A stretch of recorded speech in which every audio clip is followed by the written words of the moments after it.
ഹിമകുന്ദമൃണാളാഭം ദൈത്യാനാം പരമം ഗുരും സർവശാസ്ത്രപ്രവക്താരം ഭാർഗവം പ്രണമാമ്യഹം. എല്ലാ ശാസ്ത്രങ്ങളുടെയും പ്രവക്താവായ, വക്ത എന്നാൽ സംസാരിക്കുന്ന ആളാണ്. പ്രവക്ത പ്രകർഷേണ വക്തും ശീലം അസ്യേതി. വിശേഷപ്പെട്ട ആധികാരികമായി സംസാരിക്കുന്ന വ്യക്തിയെയാണ് പ്രവക്ത എന്ന് സംസ്കൃതത്തിൽ പറയുന്നത്. എല്ലാ വിഷയങ്ങളെയും ആധികാരികമായി സംസാരിക്കുന്ന അസുരാചാര്യനായ ശുക്രനെ ഞാൻ നമസ്കരിക്കുന്നു. ശുക്രനിത, പ്രിയമുള്ള പ്രേക്ഷകരെ, മിഥുൻ രാശിയിൽ നിന്നും തൻ്റെ അടുത്ത സുഹൃത്തായ ബുധൻ്റെ ക്ഷേത്രം മിഥുൻ രാശിയിൽ നിന്നും തൻ്റെ പരമശത്രുവായ കർക്കിടക രാശിയിലേക്ക് പ്രവേശിച്ചിരിക്കുകയാണ്. കേവലം 28 ദിവസമാണ് ശുക്രൻ കർക്കിടക രാശിയിൽ ഉണ്ടാവുക. പിന്നീട് ചിങ്ങൻ രാശി, പിന്നീട് ശുക്രൻ തൻ്റെ നീചക്ഷേത്രമായ കന്നിയിലേക്ക് പ്രവേശിക്കും. ഉച്ചക്ഷേത്രം കഴിഞ്ഞ് സ്വക്ഷേത്രം കഴിഞ്ഞു ഇനി ശുക്രൻ പ്രവേശിക്കുന്നത് ഏതാനും മാസങ്ങൾക്കുള്ളിൽ തൻ്റെ നീചക്ഷേത്രമായ കന്നിരാശിയിലാണ്. ശുക്രനെ കൊണ്ടാണ് എല്ലാവിധ ഭൗതിക സുഖങ്ങളും നാം ചിന്തിക്കുന്നത്. ശുക്രനെ കൊണ്ടാണ് സ്ത്രീകളെ ചിന്തിക്കുന്നത്. ശുക്രനെ കൊണ്ടാണ് ആഡംബര സുഖഭോഗ വസ്തുക്കളെ ചിന്തിക്കുന്നത്, വാഹനങ്ങളെ ചിന്തിക്കുന്നത്. അതിനാൽ ശുക്രൻ നീചസ്ഥനാകുമ്പോൾ പലപ്പോഴും, പ്രത്യേകിച്ച് കർക്കിടക രാശിയിൽ അത്യന്തം ശത്രുവായ ചന്ദ്രക്ഷേത്രമായ കർക്കിടക രാശിയിൽ വരുമ്പോൾ പോലും ശുക്രൻ്റെ സ്വഭാവത്തിൽ വളരെയധികം മാറ്റങ്ങൾ കാണാം. ദിഭാര്യോർത്തി ഭീരുർ പ്രബല മതശോകസ്യ ശശിമേ.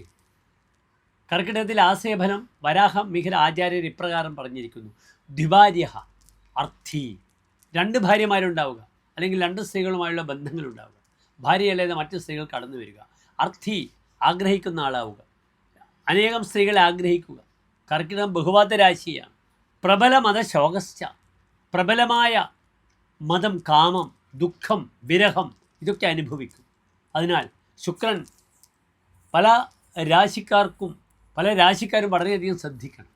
സ്ത്രീ സംബന്ധമായ അപഖ്യാതികൾ, പേരുദോഷങ്ങൾ, ഇപ്പോഴത്തെ ഏറ്റവും പ്രധാനമായിട്ട് പോക്സോ കേസ്, ഇതിലൊക്കെ ഈ ശുക്രൻ വളരെയധികം പ്രതിസന്ധികളും ബുദ്ധിമുട്ടുകളും കൈവരുന്ന ഒരു സമയമാണ് ഇതെന്ന് നിങ്ങൾ അറിയണം. എൻ്റെ പ്രിയപ്പെട്ട പ്രേക്ഷകർക്ക്, മേടം മുതൽ മീനം വരെയുള്ള 12 രാശിക്കാരുടെയും ശുഭാശുഭഫലങ്ങൾ നാം ചർച്ച ചെയ്യുന്നു.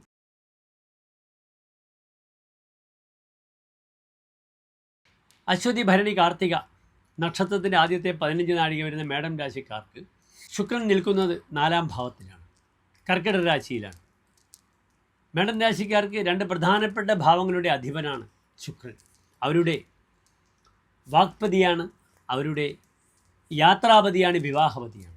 മേടം രാശിക്കാർക്ക് ഈ ശുക്രൻ്റെ കർക്കിടക രാശിയിലേക്കുള്ള പ്രയാണം, മാറ്റം വളരെ ഗുണകരമായിരിക്കും. കാരണം 4-ാം ഭാവത്തിൽ ശുക്രൻ ദിഗ്ബലവാനാണ്. ശത്രുക്ഷേത്രത്തിലാണെങ്കിലും അവിടെ ശുക്രൻ യോഗകാരകനാണ്. 7-ാം ഭാവാധിപത്യമാണ് ശുക്രൻ. ആ ശുക്രൻ 9-ാം ഭാവാധിപനായ ഭാഗ്യാധിപനായ വ്യാഴത്തോടുകൂടി ഒന്നിച്ചു നിന്ന് ഒരു അതിമാനുഷ്യ യോഗത്തെ പ്രദാനം ചെയ്യുന്നു. വളരെയധികം നന്മകൾ, വിദേശയാത്രകൾ, നല്ല സൗഹൃദങ്ങൾ, അതിലൂടെ തനിക്ക് ധനാഗമ മാർഗങ്ങൾ, സ്പീച്ച്, സംസാരത്തിലൂടെ വളരെ ഗുണങ്ങൾ. എഴുത്തുകാർക്കും ലേഖകർക്കും നല്ല വാഗ്മികൾക്കും ഏറ്റവും അനുകൂലമായ സമയമാണ്. വിദേശയാത്ര സംഘടിപ്പിക്കുക, അതിലൂടെ ധാരാളം ധനം വരിക, ധനാഗമ മാർഗം ഓപ്പണാകും. മേടൻ രാശിക്കാർക്ക് ഒരു സംശയവുമില്ല. അതിനാൽ നല്ല സൗഹൃദത്തിലൂടെ മുന്നോട്ട് പോകാം. നല്ല സ്ത്രീകളുമായുള്ള സംസർഗമുണ്ടാകും. മഹിത്വേധികേസ്യ തുര്യസുരേജ്യ ജനയ്ക്ക് നിജസ്ഥാപരുഷ്ടതുഷ്ടേഹി. മഹിത്വേധികെ 4-ൽ ശുക്രൻ വരുമ്പോൾ അങ്ങേറ്റ മഹത്വമുണ്ടാകുന്നു. തുര്യേ അസുരേജ്യേ, അസുരാചാരനായ ശുക്രൻ 4-ാം ഭാവത്തിൽ വരുമ്പോൾ തനിക്ക് മഹത്വം ഉണ്ടാകുന്നു. മറ്റുള്ളവർ വിദ്വേഷം വന്നാലും ദുഃഖം വന്നാലും തന്നെ അത് ബാധിക്കില്ല. കിയത് പോഷയെ ജന്മതസ്വം ജനന്യ. അമ്മയുടെ ധനത്തെ വർദ്ധിപ്പിക്കും. പലപ്പോഴും അമ്മയുടെ സ്വത്ത് ലഭിക്കുക, അല്ലെങ്കിൽ പാരമ്പര്യമായി എവിടെയെങ്കിലും മുടങ്ങിക്കിടക്കുന്ന സ്വത്ത്, തൻ്റെ തറവാട് സ്വത്ത് തനിക്ക് ലഭിക്കുക, അമ്മയുടെ സഹോദരിമാരുടെ സ്വത്ത് അല്ലെങ്കിൽ സഹോദരങ്ങളുടെ സ്വത്ത്, അമ്മാവന്മാരുടെ സ്വത്ത് ഈ ഒരു ഘട്ടത്തിൽ തൻ്റെ കൈവശം എത്തിച്ചേരും. ഈ ഒരു മാസക്കാലം, 28 ദിവസക്കാലം എന്നറിയുക. അധീന അർപ്പിത ഉപായനേരീവ പൂർണ്ണ. പലപ്പോഴും പദവിയിലുള്ളവർക്ക് തങ്ങളുടെ കീഴ്ജീവനക്കാർ കൊണ്ടുവരുന്ന ധാരാളം കാഴ്ചദ്രവ്യങ്ങൾ ലഭിക്കും. കാഴ്ച സാമഗ്രികളുടെ വളരെയധികം മാനസികമായ, ശാരീരികമായ സുഖങ്ങൾ അനുഭവിക്കാൻ മേടൻ രാശിക്കാർക്ക് ഏറ്റവും അനുകൂലമാണ്. ധർമ്മദൈവ സങ്കേതത്തിൽ പോകണം. അവിടെ ഇതാ സംക്രമമൊക്കെ വരികയാണ്. അവിടെ എല്ലാവിധ വഴിപാടുകളും ചെയ്ത് ദേവീപ്രീതി ചെയ്യുക. അതിനപ്പുറത്തൊരു വഴിപാടില്ല എല്ലാവർക്കും.